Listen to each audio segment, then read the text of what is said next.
Hello, everyone, and welcome to this very exciting Alphuzaic Civilizations in Review. Very wonderful to have Alyssa Kristolerts here today, along with Nico Zgovic. Some fun last names today. To talk all about this really fascinating empire, the Ghassanids, our very first Yemeni one, written and also on these live streams. So thank you, Alyssa, for taking it on. I just want to remind you all here on Facebook, you're listening to us live, but we also will be on our YouTube channel, our website, our Spotify, as well as Instagram TV. So you can rewatch this phenomenal conversation to learn all about this very exciting empire.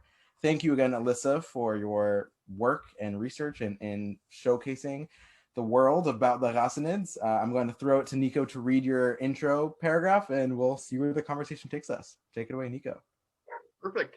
The Ghassanids, also known as Banu Hassan, were a tribe who migrated from modern-day Yemen to the Levant in the early 3rd century. The Ghassanid civilization became a client state of the Byzantine Empire and served as a buffer territory between the Byzantines and their enemies, the Persian Sassanids and the Arab Lakhmids. The Ghassanids were Arabic-speaking Christians whose power spanned the Levant and the Hejaz, with a capital in the Golan Heights. The spread of Islam in the 7th century scattered the Ghassanid people, whose descendants now reside mostly in Lebanon and North and South America.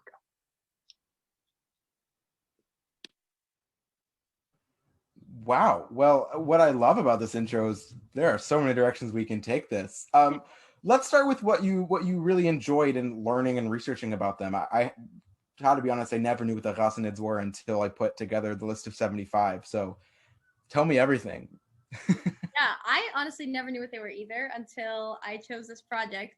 But one of the really interesting things I learned about them through my research was kind of the story of how they moved from Yemen into the Levant, and also just became such a huge civilization that spans such a large territory in that region. So they actually this is in the history section. So they were from Ma'arib in Yemen, and the history says that a dam broke and scattered the residents of the kingdom of Saba, and Prince Ibn Jefna bin Amr was one of the leaders who led people from that region of Yemen, all the way up to present day Syria, and that's where they kind of started their civilization. And he became the first king in, I think it was 220 CE. So yeah, that was a pretty interesting thing, just seeing the distance that they covered in that, and whether or not that story is completely true, just the idea that they really moved that far. Definitely. And it's an interesting story. I guess from what you read about, when they formed, when they moved to the Levant and everything, what did they retain about their original culture? What customs did they retain from Saba? Did they retain architecture, art? And how much did their customs change? Yeah, that's a good question. And there's actually not a whole lot from the time that they moved there until one of the first kings, or one of the later kings, King Al-Harith ibn Jabala, during the Byzantine Empire. He was one of the ones recognized by Emperor Justinian. So really the whole history between that time is pretty fuzzy for the Ghassanids. So that kind of was a challenge in terms of researching it. But when they did move to Syria from Yemen, they adopted Christianity, and they just really, they held on to that. And there still today is Christians that have roots with the kingdom or civilization of the Ghassanids that live all over the world. So that's why they're spread now throughout North and South America, throughout the Middle East. And then in terms of their architecture and stuff, again, not too sure. There's not too much information about what they brought with them from Yemen, but they definitely adopted a lot of the practices for architecture and building from the Byzantine Empire. So, yeah. What I find really fascinating, on top of everything else, is that this is one of the very few Christian empire. Obviously, the Byzantine is a mega one, but really from fully the Middle East specifically, the Byzantines, went into Europe and everything. To really, they picked up 200 years right into the beginning of the Common Era, and led until the introduction of Islam throughout the region. There's very few other civilizations within that 700-year time frame to have as much influence as the Ghassanids did, and yet they're just not known or talked about today, which is such a shame. So firstly, again, thank you for writing about this and sharing their information. What was the role? I mean, obviously their religious life, but I'm just so fascinated by the Christian element here and their influence, or early Christian worship. Just what about the religious practices did you learn about? Yeah, that was also really interesting for me too, especially considering the fact that like this was all happening before Islam was even introduced to the region. So it was really like Christianity and then a bunch of like tribal religions. So the interesting thing about the Ghassanids is that obviously the history is fuzzy up until that one king. So that king is uh what is his name? Jabala, King Al Harith ibn Jabala. He he was the one who really like pushed back on the Byzantines in terms of like pushing for Miaphysitism Christianity, which is a different branch than the Byzantines practice, and it was actually pretty controversial from the Byzantine standpoint. And even though like the Ghassanids were super like they were an ally to the Byzantines, they were client states, so they were important for them. But Al Harith ibn Jabala, he was the one who really pushed against them in terms of like forming this own and like really starting this own branch of Christianity that's also still around today. I'm pretty sure it's called the Syrian Jacobite Church today. And I don't think it's super common, but it's definitely like still practiced. And also the Ghassanids were kind of credited with like based on that form of Christianity and then the later introduction of Islam in this region, they were kind of credited with introducing that monotheistic religion to the peoples, because the civilization spans such a broad region, and also was like influenced different tribes in the region. So this whole idea of a monotheistic religion was like kind of what they say, and in the research I did, a lot of the scholars would say that was kind of what pushed these different tribes and peoples in the region to finally accept Islam when it did come around years later. That's super interesting. Yeah, religion's a topic that interests me a lot, and Ben as well. And what I'm curious to hear about, especially how the Byzantine Empire interacted with the Ghassanids, because the Ghassanids followed, a controversial sect of Christianity. Why was it controversial? Did the practice kind of adapt to local customs a little bit more? I guess I'm just curious to hear more about what Miaphysitism is. Yeah, so I'm not too sure. I was doing research on like the differences, and it was kind of difficult for me personally to understand. I do know it was a different doctrine of Christianity, and the Byzantines practiced Orthodox Christianity. So I'm not too sure of the specifics. I don't really know from my research that it was that much different than Orthodox Christianity, but it was still, I think, pushed back on that Orthodox Christianity, like promoted by the Byzantines during that time. Beyond fascinating. I mean, I think it's really interesting. The empire we talked about last week was the Zoroastrianism, Zoroastrian empire, the very first monotheistic religion. But I think the territorial conquest of the Ghassanids far surpasses in terms of the monotheistic components pre-Islam, that I find really, really, really fascinating, especially coming from the Sabian Empire, which was very, very, very polytheistic in the animated and tribal aspects. I guess, how did Christianity like get to probably the connection with the Byzantine? But I'm just curious on how it got specifically to the Ghassanid community, and then the Byzantines, I guess, came down to Yemen, and then the Ghassanids went back up to. Is that in essence how it, to be very simplistic, how it happened? I'm pretty sure they weren't necessarily Christians when they were in Yemen. I think once they migrated towards like the region with the Byzantine Empire, that's when they adopted Christianity like in full, and that like when the whole civilization and the king took power. So yeah, I think it came from like the civilizations and empires in that region. Interesting. So we mentioned, the influence that different kings have had, and one thing that stood out to me about your piece was kind of the disparity. Right, there's a lot of the history that's kind of shrouded. Right, we don't know if there were 10 kings or even 32. Right, there's a big gap in terms of knowledge, but what do we know definitively about what the ruling system was like and how power transferred? What was the role of the king like within the empire? Yeah, so I definitely talked about like the just kind of cloudiness around a lot of the history. In terms of like the ruling system, the specific king that I was mentioning earlier, King Al-Harith ibn Jabala, he was crowned by, or given the title, I guess, by Emperor Justinian of the Byzantine Empire, king of all the Arabs, just because of like his expansive influence over all the different tribes, the Arab tribes in the region. So the empire was huge. Like you said before, it covers parts of Syria, Lebanon, Jordan, Israel, Iraq, and even Saudi Arabia because of like alliances. So like the whole structure of the society wasn't too like overwhelmingly like top down, because they did compose so many different tribes.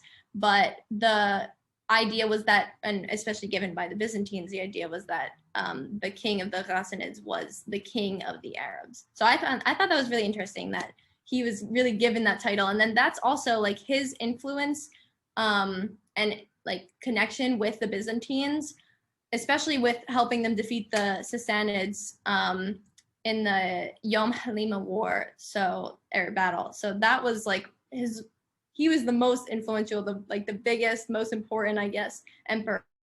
And that's why like so much of the Ghassanid history revolves around him and like his time, and there's not too much before after that. I find this so fascinating, the sort of in-between times of the Byzantine dominance and then all of the Islamic caliphates, starting with the Rashidun that, took over the Ghassanids.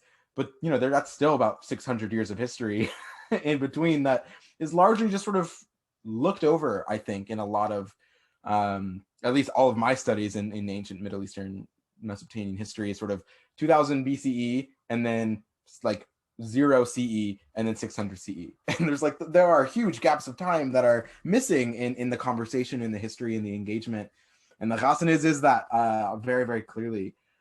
I'm curious, their connections to Yemen. Clearly, they began in Yemen. Their connections were Yemeni. They arose out of the end of the Sabaean and probably the other major Yemeni communities at that point.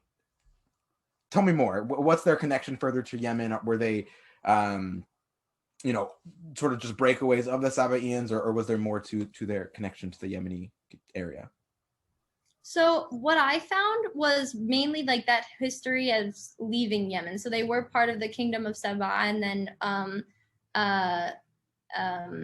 bin Amr was the prince, so the son of the king, who kind of led the people, or the people that followed him out when the dam broke, and scattered the residents. So in terms of once they were in the Levant, in terms of connection back to Yemen, I couldn't find a whole lot on that.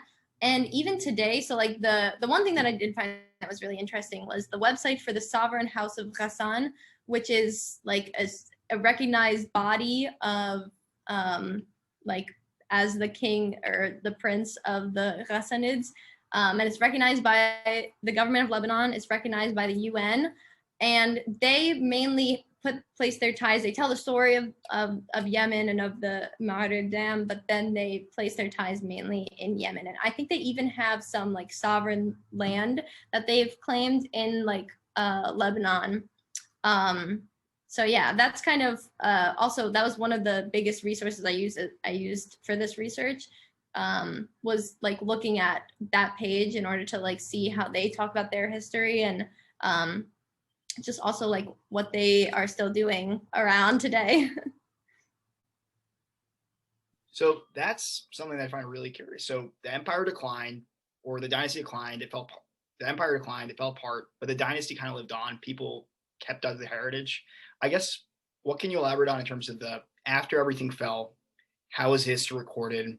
Are there more records after the end of the Ghassanid Empire than there were during the empire? What did you find about that, for example?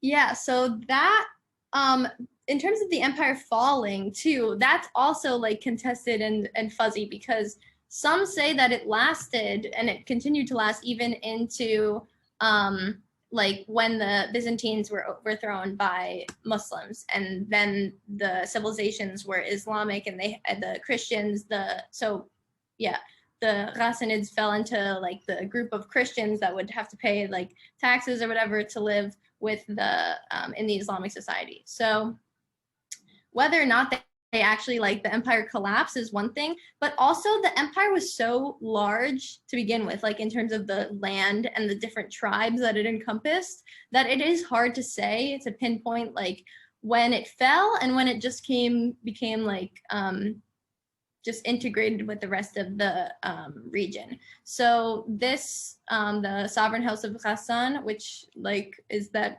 kind of lasting body, they recognize like descendants of the Ghassanids from like as still being a sovereign like ruler long, I think, after some of the other sources that I found. And they also still find that like there's people that are descendants of the Ghassanids that are still alive today and can trace their history back, and they're in Lebanon, some of them are in South America, North America, so they're all over the place. So it's like debatable whether or not the empire actually fell or whether it was just dispersed. That's one of the main themes I guess I found when I was doing my research. That in of itself is beyond fascinating. The sovereign, imperial, and royal house of Ghassan. What a legacy of this empire! My goodness. So they're not really a Yemeni empire in the sense of their, yes, they had the landmass, and yes, they may trace their lineage to Yemen, but really they set up in the Levant primarily, maybe for closer access to the Byzantines or for other things, but that's really fascinating. So the very, very, very little I knew about them in making the full list was that they were Yemeni. And so even that is somewhat of a misconception given their geographic reach and the fact that they're recognized by Lebanon. And wow, that's incredibly fascinating. So we talked sort of all of the other sections except for econ in this conversation so far. And I'm just curious if you can talk about their trading prowess, undoubtedly, or other things that helped this empire thrive for roughly 500 years by some standards, I guess, maybe not the sovereign imperial royal house of Ghassan standards, but at least the research ones. Yeah, that was one of the most interesting parts of my research, I think, was seeing how they function as like a client state of the Byzantine Empire, but also how they like profited off of that economically. So as I've said so many times, it was a huge empire, and it covered a lot of different trading routes, the Western Arabian spice trade routes, and they kind of were used by the Byzantines as like this buffer group to make sure that the Arab tribes of the region weren't kind of infiltrating or attacking traders using those trade routes that would benefit the Byzantines and in their trade with other parts of the world. So they were not only paid by the Byzantines as like, and they were like the police of the Arabs basically in order to protect these trade routes. But then they were also like would levy taxes off the traders. So they were kind of like making money from both sides, from protecting the traders and taxing them, but also like helping the Byzantines kind of calm the other Arab tribes in the region and getting paid by them. So that was a really interesting area also. Really interesting. So I guess they acted as enforcers, police of the area. So I guess what were they like as a military power, right? I'm guessing, did they have to quell rebellions? Did they mostly, fight off against thieves and bandits who were pillaging trade routes? What were they like as power? Belligerent? Were they more, negotiator? I'd love to hear more about that. So they were used militarily by the Byzantines more than just like as the police of the trade routes. They're military and they're like they were supported by the Byzantines, but they were also like used in that way against the enemies of the Byzantines. So like the Sassanids, for example, one of the most famous, and this is also why Al-Harith ibn Jabal is one of the most famous kings, not just because he was king of the Arabs, but because he was the Ghassanid king that led their empire to help the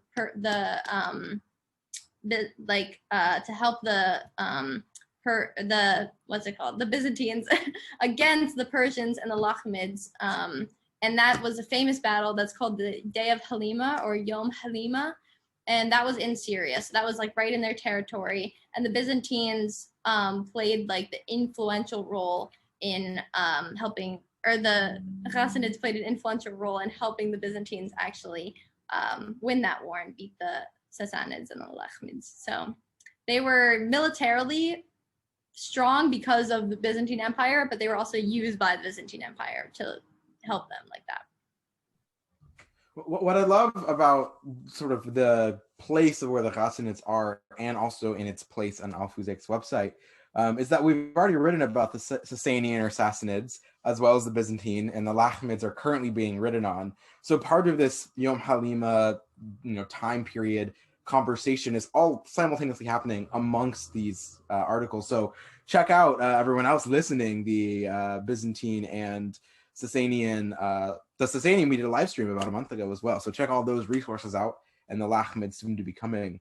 I think the part that I find the most fascinating, and maybe we should create like a map or something, or even like a time period to like see all of these overlaps, which is why allies and rivals are one of the first categories, as an aside. It just the sort of their place in this historical narrative of the Minas-Wana region is very influential, and yet I knew of the Lakhmids vaguely. I very much knew the Sassanids and the Byzantines, of course, but the Ghassanids were clearly incredibly influential and important and significant, and yet not talked about. And so I'm curious, obviously you mentioned it was a little bit hard to do some of this research, given that there's not that much out there. But what's something like fun and exciting and interesting that you learned in this process? And also, why did you choose the Ghassanids of all of the 75 empires out there? That's actually a funny question because, so obviously I didn't know anything about the Ghassanids before doing this research. And I only chose them because I somehow like made the connection between Ghassan Kanfani and the name the Ghassanids. So I saw it on the web, like I saw the choices available. I was like, let's just do that. There's no relation, but it was still very interesting, even if it's not related to Ghassan Kanfani, who's a Arabic writer, if anyone doesn't know out there. But yeah, and I think one of the coolest things for me about learning this was it's just like you were talking about. It's like the gaps in history that we don't necessarily learn about and that there's not that much research on. Like I remember in high school, I took a class called World Civilizations, which I absolutely hated that class in high school. It was like one of my least favorite classes. This was like 9th grade. And I remember learning about the Byzantines. I remember maybe learning a little bit about the Sassanids, but definitely not the Lakhmids and definitely not the Ghassanids. So it was just really interesting to learn about exactly that. All those gaps in history that are so hard to like cover if we're talking about something like world civilizations, where it's so easy to like only focus on the few like really big ones. So that was probably one of the coolest parts for me. Absolutely.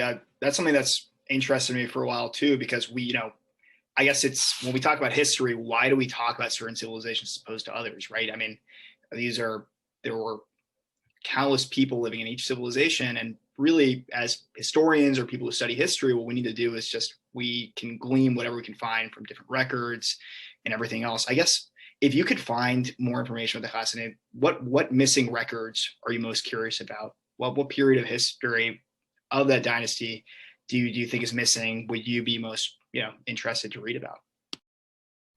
Definitely like the time between when they settled in the Levant and when they became like really big, important client state of the Byzantines. Because like I said, with King El-Harith ibn Jabala, because between that time, like I said, it's really fuzzy, the history. There's not a whole lot of sources that even talk about it.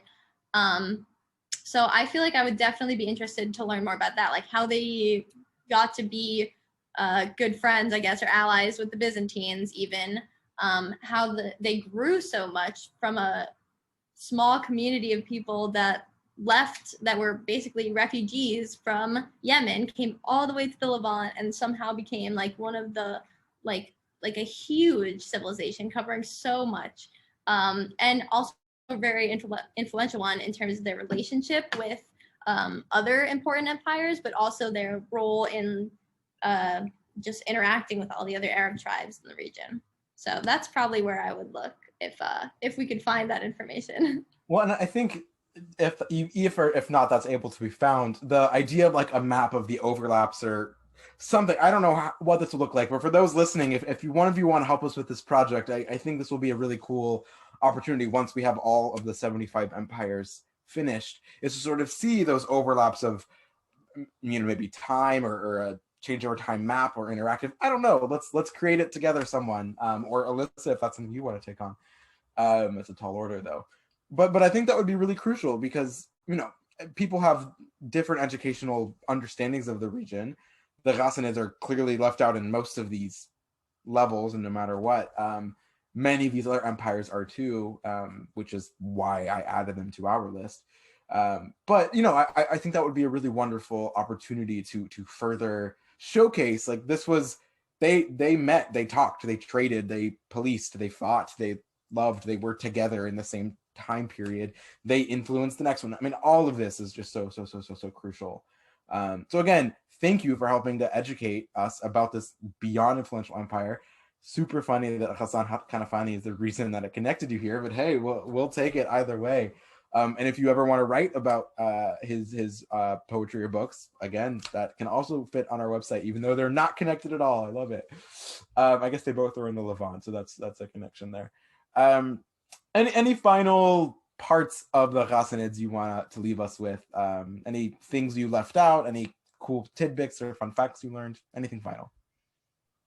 I don't know. I talked about a lot, I think, that I researched and wrote. I guess one thing could be like, it's a super easy, like, and accessible thing to check out the website of the Sovereign Imperial Royal House of Ghassan. They have some cool videos on their website, and also interesting history. So yeah, I don't know. And I thought it was really cool because not only is it like kind of what's left over and the remnants of this huge and important like ancient civilization, but it's also recognized by the UN today, which I thought was really interesting, and Lebanon. So yeah. Very fascinating. I love that. I guess my last question, just because it was a very fascinating intro, you said they're also in South America today. Is it because of the connection with Lebanon and Lebanese migration, or is there another reason that they find themselves in that part of the world? That's what I figured, especially since they were Christians, and they're still Christian today, and that's what, like, one of the Sovereign Imperial Royal House of Ghassan's, the website says that, like, they're a like secular, kind of like a non-profit almost as of today. But I think that, yeah, that's probably why so many of them are in South America, was like that Christian migration from Lebanon into South America. Beyond fascinating. Well, thank you so much, Alyssa, for doing this research. It's so needed in learning the overlaps that we are just not taught about, to recognize these very powerful and influential empires. So thank you again for all this writing. Can't wait to read Ghassan Kanafani's, the connection that you had in your brain, your thoughts on his writings, and this exciting overlap map that I'm tasking you partially with. So thank you for already saying yes. Thank you all, for everyone, for tuning in and listening. I think this was another stellar conversation for a overlooked empire that we now have some awesome information and resources to expand. So check out the Sovereign Imperial Royal House of Ghassan, as well as all the other wonderful empires we have on Civilizations 101. Thank you so much for listening, tuning in. Again, you can find us on our website, on our Instagram, Twitter, LinkedIn, Pinterest, Facebook, YouTube, and more. Sorry if I'm missing any. At alfusaic.net. That's ALFUSAIC.net. Thanks so much, all.